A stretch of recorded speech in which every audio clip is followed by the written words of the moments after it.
오늘은 우리가 지금 그 이사야 바벨론 편을 계속 지금 보고 있는데요. 오늘 이제 바벨론 왕의 정체라는 제목으로 우리가 은혜를 나누고 성경을 좀 이렇게 살펴보고자 합니다. 바벨론 우리가 어떤 제국이나 어떤 나라 뒤에 우리 생각에는 그 사람이 다스리는 것 같이 그렇게 생각합니다만, 그 사람이 다스리는 게 아니고 그 사람이, 그 사도 바울이 얘기한 것처럼 이 세상에 표면적인 어떤 다스리는 그 위정자가 있는 뒷면에는 그들의 통치권을 보장해주고, 또 어떤 세상의 어떤 통치의 어떤 그런 일들을 해주는 어떤 그런 또 비의 배경이 있습니다. 그 배경을 바로 사도 바울은 영적인 배경이라고 그렇게 얘기를 하거든요. 왜냐하면 이때 이 땅의 권세자가 공중 권세 잡은 자다고 그렇게 말하기 때문에 그렇습니다. 그래서 우리가 표면적으로 사람이 이 정치적인 어떤 인물로 이렇게 앞에 드러나는 그런 사람들 말고, 그들의 실제적인 배경에 어떤 존재들이 있는가 하는 것을 살피는 그것이 우리 일반적인 눈이 아니고 영적인 눈을 통해서 그것을 살펴봐야 한다는 것입니다. 그런 영적인 눈으로 보면은 그런 사람이 보이냐? 이렇게 물으면 사실은 뭐 그게 보인다 이렇게 말하기는 곤란하지만, 그럼에도 불구하고 그 가운데 여러 가지 어떤 성경의 증거들을 이렇게 대어보면, 이게 확실히 어떤 통치적인 어떤 그런 세상의 권세 뒤에는 반드시 영적인 배경이 있고, 그리고 그 끝에는 바로 사탄이 있다는 것을 우리가 이해하게 됩니다. 오늘 바빌론 왕의 이야기입니다. 바빌론 왕의 이야기인데, 바빌론 왕이, 여러분 우리가 지난 2시간을 통해서 바빌론 왕에 대해서 살펴봤습니다만, 바빌론 왕이 어떤 왕이라는 것을 우리가 느부갓네살이나 그런 그 삶을 통해서 이렇게 한번 살펴봤습니다. 일단 바벨론 왕이란 느부갓네살은 다니엘이 그 우상을 꿈을 꾸고 나서 그 우상의 꿈을 해석해 줄 때 말했던 것처럼, 진짜 이 세상의 우상으로 말하면 금머리 같은 그런 가장 고귀하고 가장 강력한 어떤 세력을 만들었던 사람이 바로 그 바빌론의 느부갓네살 왕입니다. 그는 아주 불가능한 일들을 많이 이제 만들어 갔죠. 그래서 서구 세계에서 우리가 바벨론과 그다음에 페르시아, 그다음에 바로 바사라고는 페르시아와, 또 그다음에 그리스, 이렇게 그리스로 이어지고, 그 다음에 이제 로마로 이어지고, 그렇게 이어지는 어떤 제국들의 역사를 이렇게 살펴보면, 그 제국들이 그저 우리 생각에는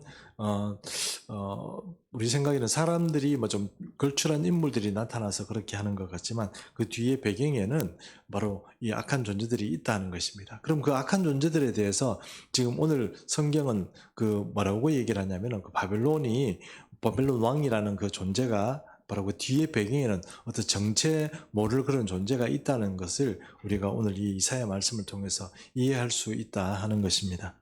물론 1차적으로 봐서는 이 지금 얘기하고 있는 이 진술 자체는 바빌론 제국의 멸망에 대해서 얘기를 하고 있습니다. 여러분 잘 아시는 내용인데, 우리가 한번 앞에서부터 조금씩 살펴보면서 한번 등결 이해했으면 좋겠습니다. 먼저 4절 말씀 보겠습니다.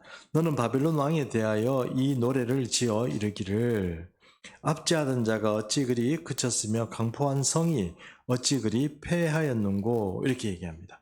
결국은 이제 그 왕이 멸망을 하고, 왕이 이제 죽고, 그 다음에 그 나라 자체가 이제 멸문을 당하는 그런 일들을 지금 얘기하고 있는데, 그래서 4절 말씀 보면 이사야가 바벨론 제국의 멸망에 대해서 얘기를 하는 겁니다.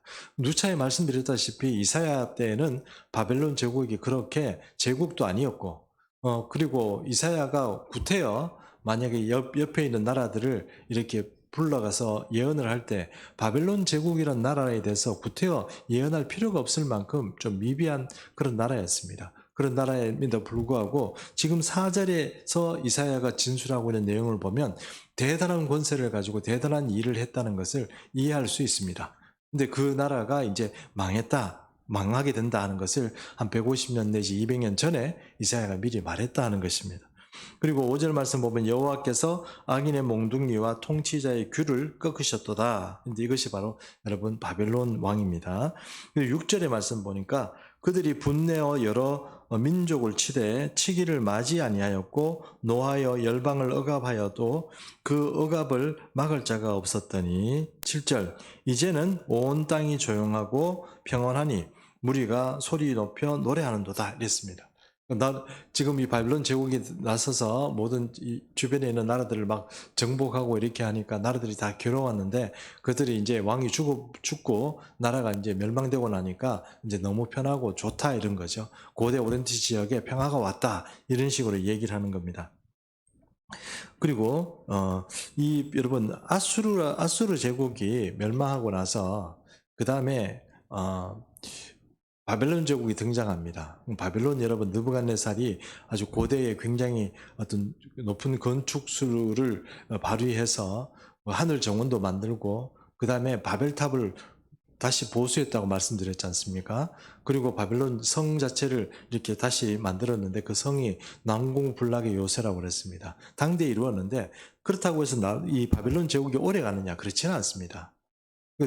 우리가 지난 시간에 봤다시피 바벨론 그 성이 무너질 때 이 바사 나라가 어떻게 쳐들어와서 어떻게 무너뜨리는가 하는 것을 여러분 우리가 한번 잘 살펴봤습니다. 그런데 여러분 고대에 이제 고레스 왕이라고 하는 등장하는, 성경에도 자주 등장하지 않습니까? 고레스 왕이 그 바사 왕이지 않습니까? 페르시아의 왕이죠. 고레스 왕이 등장했을 때 여러분, 지금 우리는 그렇지 않지만 우리는 이제 서양사의 리더십에 대해서 별로 그렇게 관심이 없지만, 이 서양사 리더십을 배우는 사람들에게 고대 인물 중에 반드시 배워야 될 사람이 있으면 그 사람이 고레스입니다. 왜냐하면 이 고레스는 페르시아 왕이 바벨론 제국이 멸망당할 때 고레스가 이렇게 입성을 하면 사람들이 그 주변에 있는 나라들이 전부 다 우리는 고레스의 통치를 받고 싶다 이렇게 해서 문을 열어줬다고 해요. 그만큼 성들이 이제 물론 바벨론 성만 있는 건 아니지 않습니까? 바벨론 제국의 폐하에 있을 때 그만큼 이제 고레스는 주변에 있는 주변 나라들 가운데도 그 굉장히 명망이 있고 그랬다는 것이죠. 여러분 잘 아시는 성경의 어떤 내용들도 보면 고레스는 이스라엘을 쳐들어오고 남유다를 쳐들어와서 사람들을 또 이렇게 데려가서 그렇게 노예로 부렸지만, 고레스 왕은 어떻게 했습니까? 바벨론 왕은 그렇게 했지만 고레스 왕은 다시 너희 나라로 돌아가도록 그렇게 만들어줬죠. 그리고 여러분 아시다시피 너 돌아갈 때 그냥 돌려보냈습니까? 옛날에 성전 기물들을 다 같이 돌려보냈습니다. 그리고 건축을 하고 성을 다시 복원할 수 있도록 고레스는 그렇게 했거든요.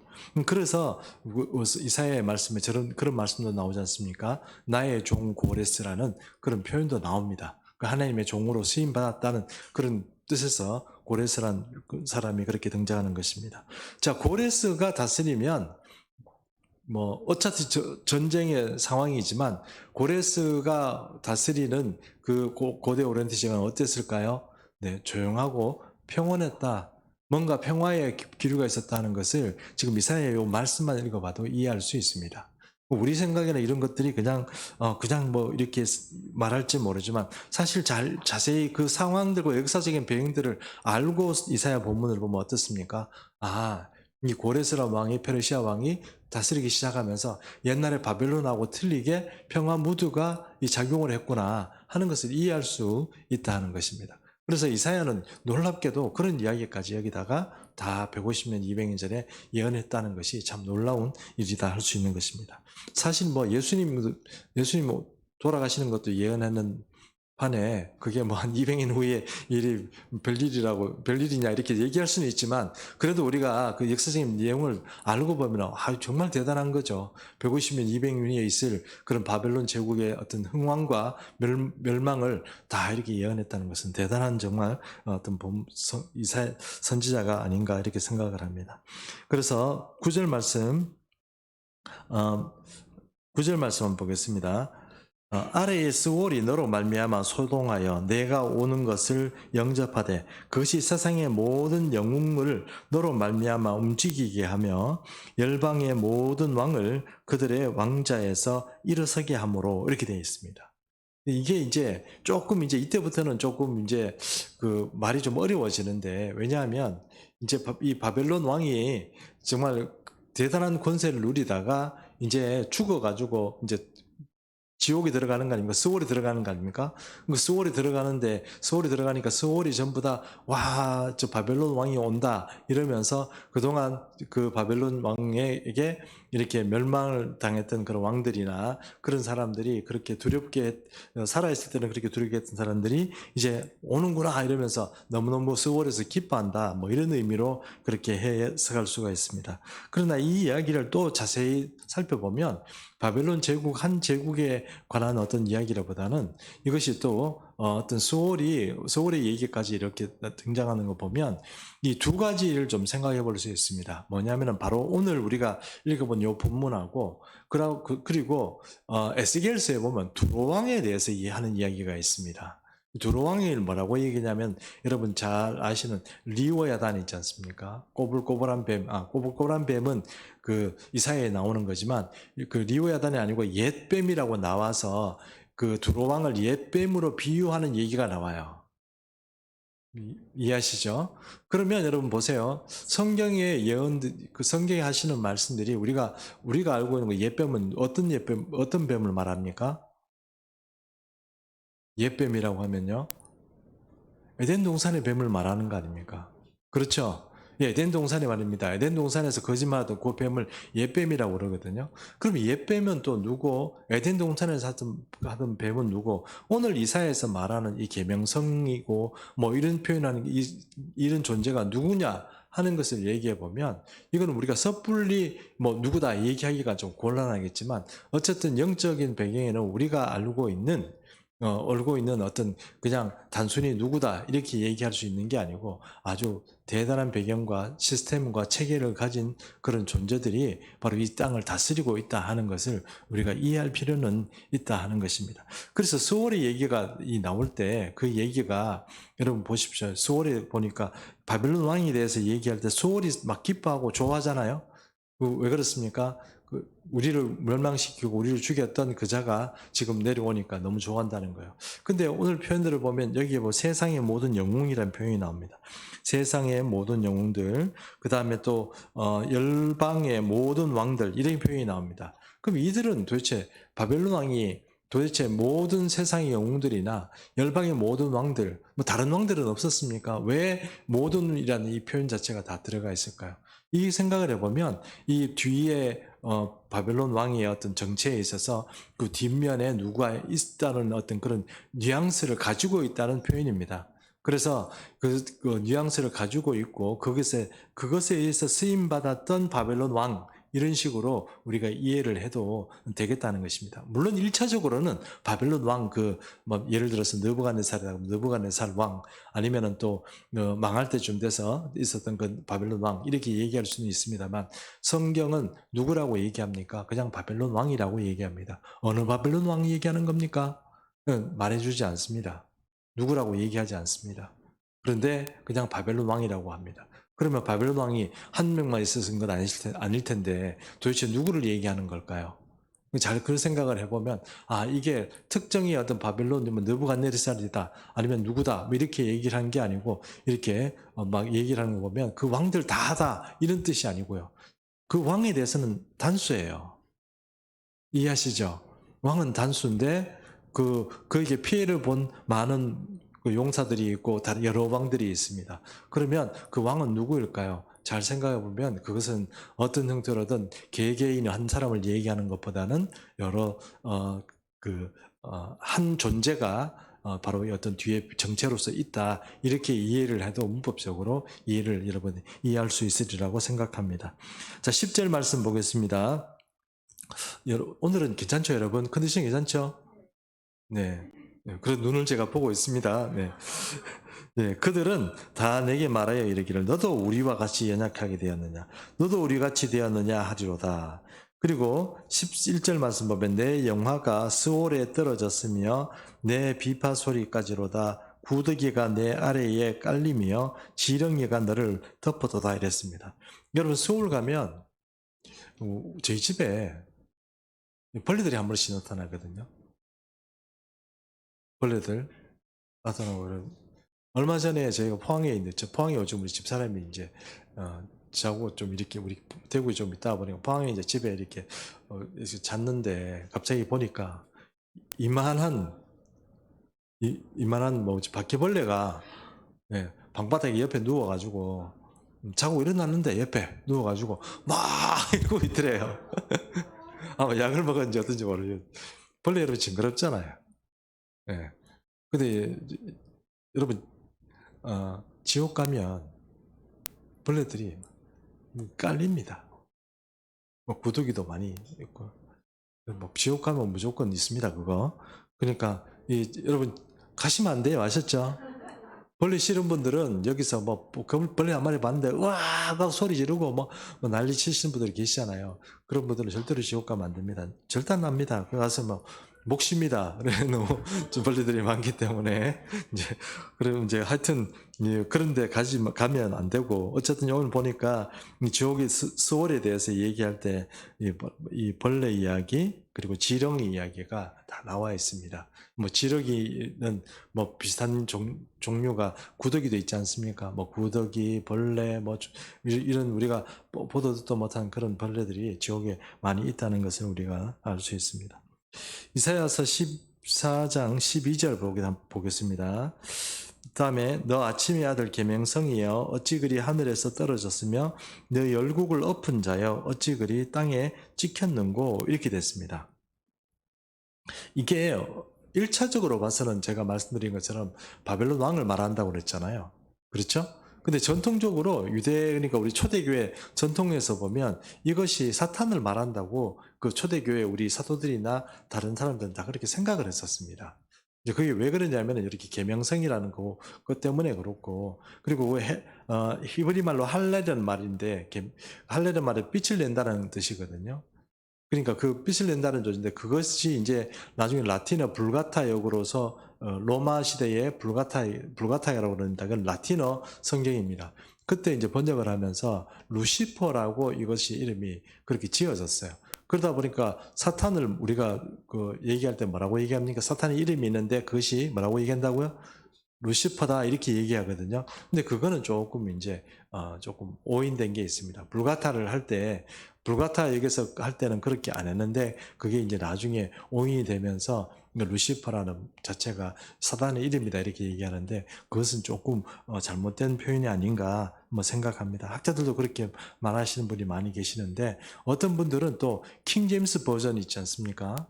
킹제임스 버전 근데 우리나라도 킹제임스 버전 그 보시는 분들 많이 있거든요. 근데 그분들은 무조건 그게 사탄의 이름이 그 루시퍼다 이렇게 많이 믿고 그렇게 또 많이 말씀을 하십니다.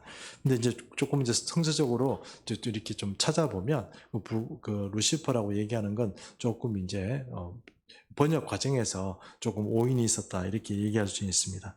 어쨌든 여기서 이 내용들을 조금 살펴봐야 되겠습니다만 이 14절부터 12절부터 나오는 이 어떤 바벨론 왕에 대한 표현이 우리 생각에는 1차적으로 바벨론 왕의 교만한 그런 바벨론 왕이 멸망해서 지옥으로 들어가는 그런 것처럼 그런 이야기로만 이해할 수 있지만 사실은 이 표현들을 보면 뒤쪽에 뭔가 어떤 정체에 대해서 얘기를 하는 이야기, 뉘앙스가 많이 있습니다.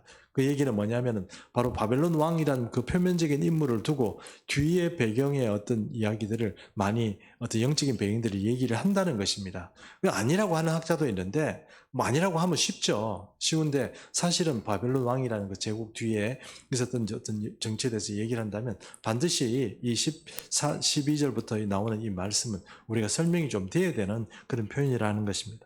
그래서 12절 말씀을 몇 가지만 조금 이렇게 한번 살펴보겠습니다. 여기 보면 아침 이렇게 나오지 않습니까? 12절 너 아침의 아들 계명성에 이렇게 나오는데 아침 이렇게 나오면 아침이란 말은 여기서 새벽이란 뜻이거든요.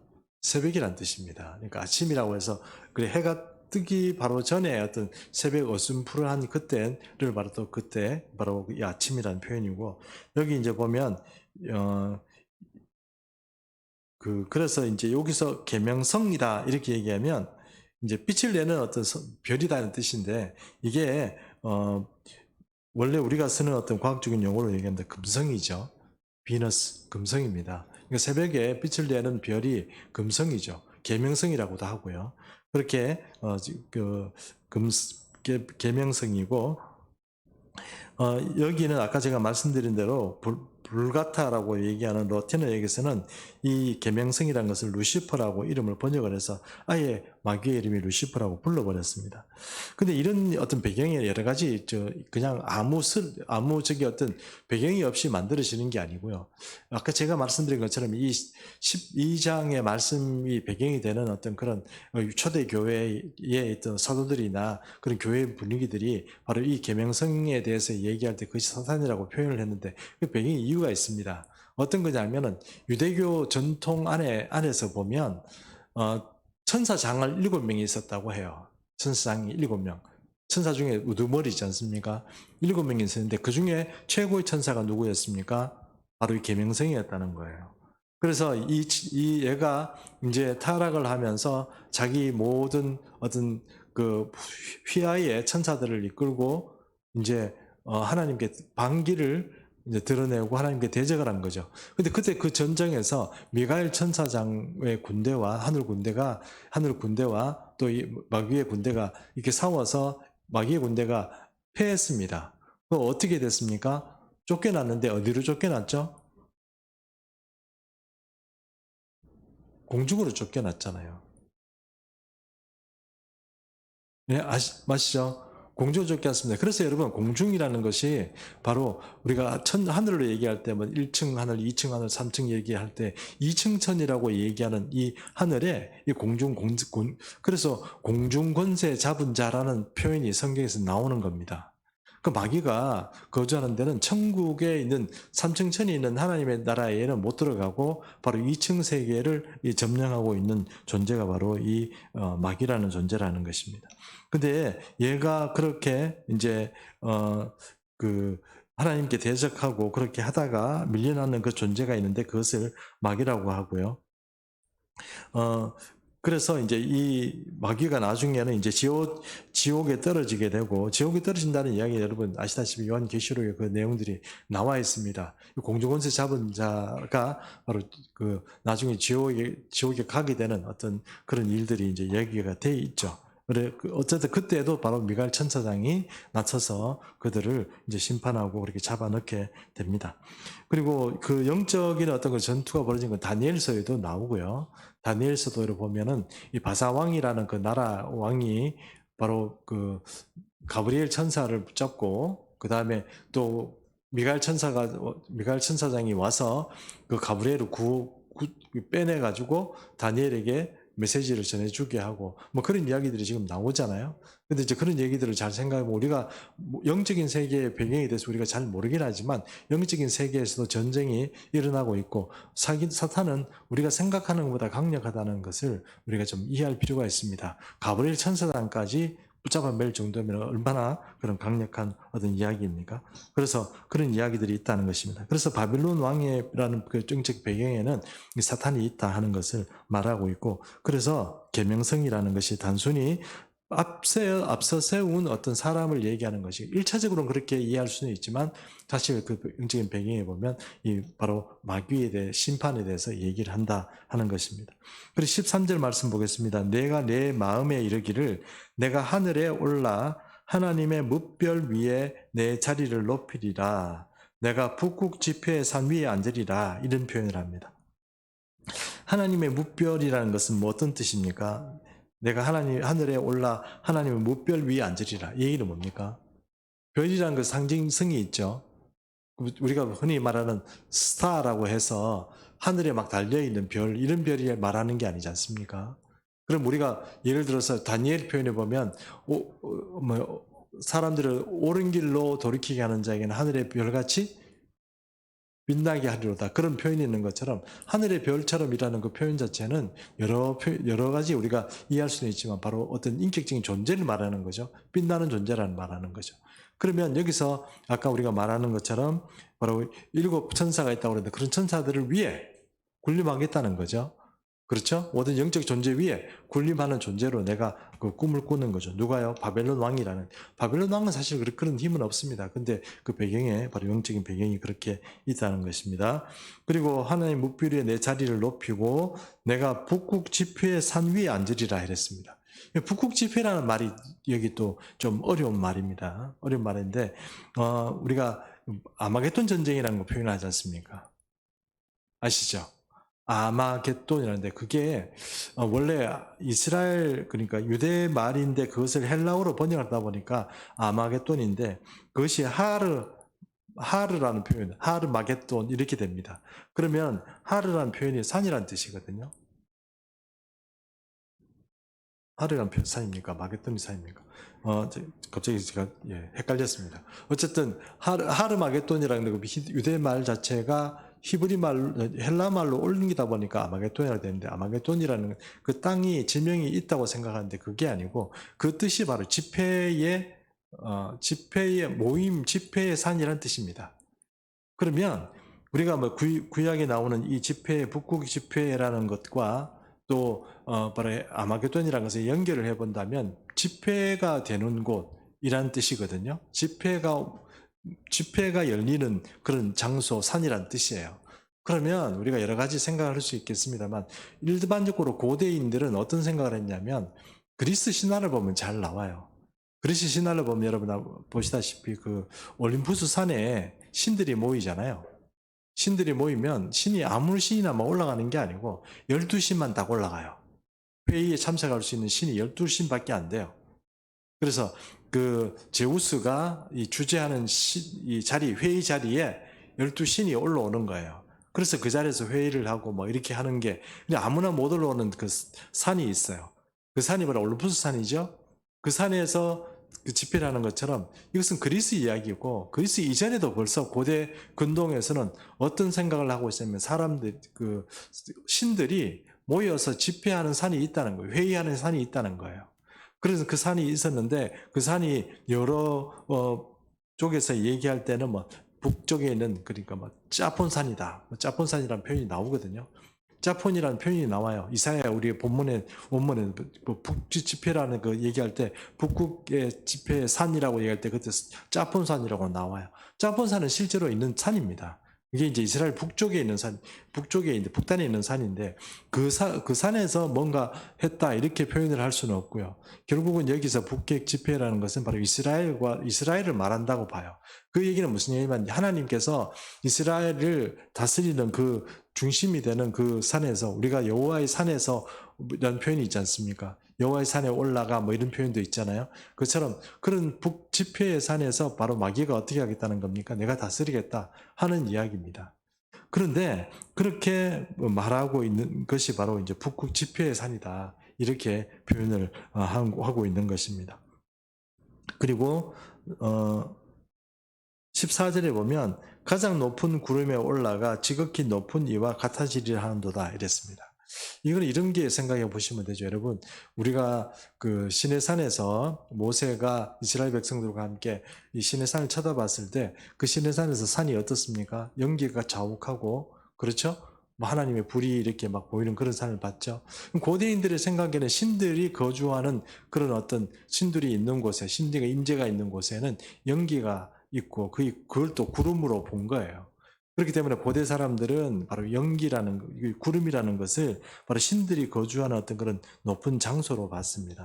그래서 여기 보면 여기 가장 높은 구름에 올라가 이렇게 됐는데 이걸 직역하면 이렇답니다. 나는 구름의 가장 높은 곳 위에 올라갈 것이요 이렇게 됐습니다.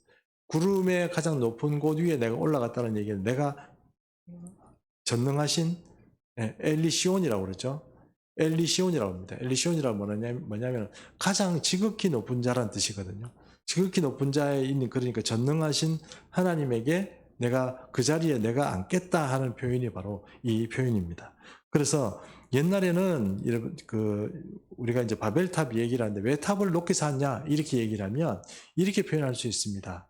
우리가 바벨론 지방을 우리가 한번 영상으로 한번 봤지 않습니까? 거기 평야죠. 광야입니다, 광야. 광야에 탑을 사는데 탑을 왜 쌓느냐면 우리가 옛날에 보통 보면은 성경에서 얘기할 때 구약 성경에서 산당 얘기를 하잖아요. 산당. 산에 뭡니까? 우상에 어떤 집을 짓는 거죠. 그걸 뭐라고 얘기하죠? 산당이라고 그러지 않습니까? 그처럼 고대 그 오리엔트 지역의 이 넓은 메소포타미아 지역에서는 산이 별로 없어요. 뭔가 높은 산이 없습니다. 그럼 어떻게 해야 될까요? 탑을 쌓아야 되겠죠. 탑을 쌓잖아요. 그래서 여러분 그 고대 뭐 아즈텍 문명이도 마찬가지고 멕시코 문명이도 마찬가지고 예전에 고대 문명에 보면 가장 높은 곳에 뭐가 있습니까? 신전이 있습니다. 신전이. 그래서 이 신전이 바로 구름 위에 있는 가장 높은 곳이라고 이렇게 표현이 되는 것이죠. 그래서 오늘 이 표현을 보면은 이제 가장 구름 위에도 가장 높은 자리에 내가 자리를 앉겠다는 것은 내가 신적인 하나님의 자리에 내가 앉겠다. 이런 표현으로 이해할 수 있다는 것입니다. 근데 15절 이제 마지막 절입니다. 그러나 이제 내가 수올 곧 구덩이 맨 밑에 떨어질 것임이라 이렇게 표현을 하고 있죠. 지금 우리가 지금 살펴봤듯이 바벨론 왕이 자기가 개인적으로 꾸는 꿈이 있지 않습니까? 내가 어디까지 어떻게 하겠다, 뭐 구름 위에 올라가겠다, 내가 무별 위에 내 의자를 보좌를 놔두고 내가 다스리겠다, 뭐 이런 표현들이 다 나오지만 결국은 어떻게 된다는 것입니까? 스올의 가장 밑에 떨어진다는 겁니다. 바벨론 왕이 아무리 잘못했어도 여러분 스올의 가장 밑에 들어갈 수는 없습니다. 이해하시죠? 예, 그러니까 아무리 개인적인 잘못이 있다고 스올 그 바벨론 왕을 가장 이제 인간적으로 말해서 1차적으로 그 바벨론 왕이 바로 그 스올의 가장 밑바닥에 들어갈 수는 없죠. 스올의 밑바닥이란 누가 들어가야 되냐면 마귀가 들어가야 됩니다. 왜냐하면 스올이라는 그 개념 자체는 구약 성경에서 스올이라는 개념은 우리가 죽은 자들이 영원히 가 있는 곳이다 이렇게 이해를 하시면 돼요. 그런데 또 동일한 표현이 그것이 지옥의 대용 개념으로 쓰입니다. 그러면 지옥에서 가장 밑바닥에 가야 될 사람, 가야 될 존재가 누구냐면 마귀 사탄입니다. 왜냐하면 지옥이라는 것은요, 원래 만들어질 때 사람을 위해서 만들어진 곳이 아니에요. 누구를 위해서 만들어졌습니까? 사탄과 악한 무리들 때문에 만들어진 거예요. 근데 그 중에서 가장 밑바닥에 들어가면 그 존재는 어떤 존재입니까? 가장 악한 존재죠. 그게 누굽니까? 사탄입니다. 그래서 오늘 이 바벨론에 대해서 바벨론 정체에 대해서 얘기를 하면서 1차적으로 봐서는 바벨론 왕이다 이렇게 얘기할 수 있지만 그 정체적으로 그 뒷면의 배경을 이렇게 따져보면 오늘 이사야는 그것을 누구를 얘기하고 있습니까? 사탄을 이야기하고 있다 하는 것입니다. 그래서 오늘 이제 말씀을 정리를 한다면 이렇습니다. 이 세계의 권세는 아직 이 공중권세 잡은 자의 권세 속에 있습니다. 그래서 우리가 예수 믿는 사람이 권세란 세상의 권세를 이렇게 바라볼 때 세상의 권세에 너무 간섭해서 이래라 저래라 할 필요가 없는 것이 왜냐하면 예수님은 지금 이 땅에서 우리를 다스리고 있지만 세상의 권세를 가지고 다스린다기보다는 주님이 원하는 성령의 은혜 가운데 우리를 다스리게 되어 있어요. 그리고 이것이 나중에 이제 지금은 마귀가 이 세상을 다스리게 되겠지만 언젠가는 그것이 다 정복이 되고 주님이 오실 때가 되면 그것이 완전히 역전되어서 주님께서 다스리는 세계가 오게 됩니다. 그러나 그 전까지는 이 세상의 권세라는 것은 반드시 교회와 예수 믿는 사람을 핍박하고 또 억압하는 그런 수단으로 쓰이게 됩니다. 그래서 제가 말씀드리지만 악한 자일수록 가장 치중하고 집중하는 것이 있는데 그게 뭐냐면은 권력을 잡는 겁니다. 별로 우리 생각에는 돈도 안 되는 것 같고 그런 것 같은데도 어떻습니까? 권력을 잡으려고 그렇게 노력합니다. 이게요 만약에 교회로 오면 어떻게 되는지 아세요? 총회장 하는데 노회장 하는데 엄청난 돈을 뿌려가면서 합니다. 도대체 주의 일을 위해서 하는 대표자가 될 사람들이 왜 그렇게 거기에 권력 다툼을 하고 세력 다툼을 하고 사람들을 규합해서 너는 내 편 들어라 내 편 찍어라 이런 일들을 하는지는 잘 모르겠습니다. 근데 한국의 교회들이 지금 좀 그런 입장이 돼 있어요. 그런 입장 보면 참 안타깝습니다. 제가 지금 교회를 비판하는 게 아니고 권력을 비판하는 겁니다. 그러니까 그 교회를 다스리는 권력이 누구의 손에 있고 하나님의 손에 있고 하나님의 방법, 공평과 정의에 의해서 다스려져야 되는데 교회의 권력 자체가 여러분 만약에 어떤 금권 정치나 이런 것이 있다면 뭡니까? 교회가 타락한 거예요. 누구의 손에 있다는 얘기입니까? 예, 제가 제 입으로 말하면 또 이상해지니까 예, 제가 무슨 얘기인지 하시는지 알 겁니다. 벌써 타락했어요. 타락했는데도 괜찮다 그렇게 생각하지 마시고 그 사람들을 본받을 생각하지 마십시오. 그거 아닙니다. 그러니까 우리가 하나님 나라를 배우면서 우리가 살아야 될 것은 하나님의 통치를 받는 거예요. 그럼 그 통치를 받고 이 세계에서 우리가 어쨌든 하나님의 통치 가운데 제대로 양육이 된 사람이라면 정의, 공평, 여기에 대해서 공평, 정의, 공의 이런 데에 대해서는 굉장히 민감한 사람이 돼야 되고 그런 사람을 교회에서 길러야 돼요. 그래가지고 세상을 변화시키면 변화시키는 거지 그 세상과 어떻게 뭐 협업을 하거나 아니면 세상 따라가지고 우리도 돈 쓰고 뭐 사람 규합하고 밥 사주고 이래가지고 권력을 만들어가는 그런 일을 한다는 것은 너무 어처구니 없는 일이고 이게 하나님의 방법이 아닌 거예요. 제가 교회를 비판하거나 이런 의도로 말씀을 드리는 게 아니고 항상 악한 마귀는 그리고 악한 마귀의 그 수에서 살아가는 사람들은 항상 권력 지향적이고 그 사람이 권력을 받는 순간 많은 사람을 죽이고 많은 사람들을 괴롭힌다는 것을 그 사실을 잊지 말아야 돼요. 그럼 여러분 그 사도 바울이 권력에 대해서 어떤 얘기를 합니까? 권력자들을 위해서 정치가들을 위해서 기도하라고 그러죠. 왜요? 왜 그렇습니까? 그들이 정치 잘하도록 왜 기도해야 됩니까? 그래야 우리 신앙이 안전하고 평안하기 때문에 그래요.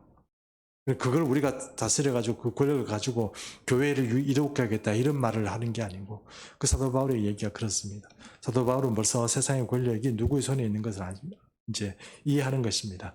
여러분 세상의 권력은 마귀에게 있습니다. 우리도 그런 점을 인정을 하고 우리는 그런 세상의 권력의 어떤 방법이나 그런 수단을 따서 살아가는 것이 아니고 우리는 무엇에 집중해야 됩니까? 하나님 나라와 그 성령에 주시는 그런 공의와 정의에 집중하는 그런 삶을 살아야 한다는 것입니다. 오늘 여기까지 하겠습니다.